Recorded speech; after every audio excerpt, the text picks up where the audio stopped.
Hello guys, welcome back to Enough Things, but for today's video, we are going to show you or discuss you KTC H24T27 best settings. So if you're interested, let's get started. So you might be wondering what are the best settings here that you could get or use for your monitor.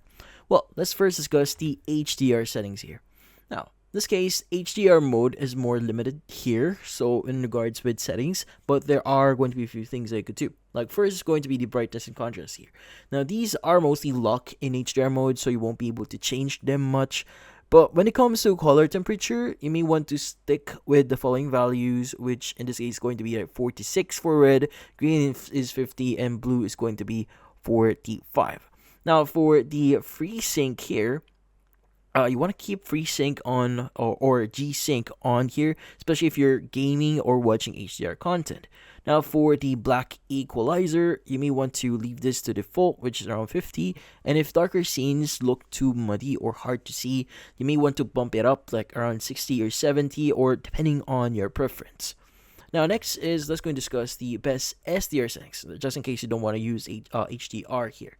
So in this case, when it comes to SDR, there are going to be some things that you could change, like for example, the picture preset here.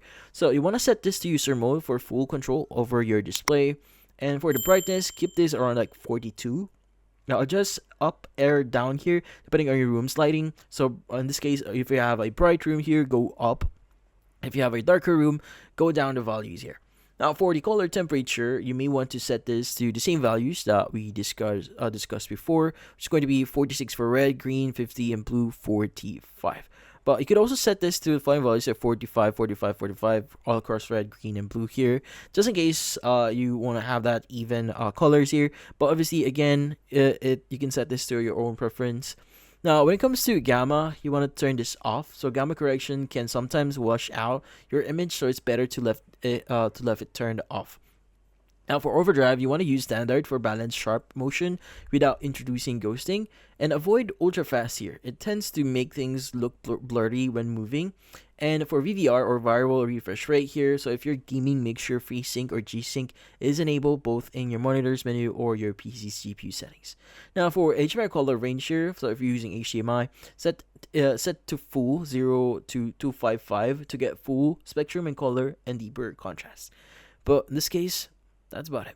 Hopefully this video is able to help you. Like and subscribe to Enough Inspo. Thank you for watching.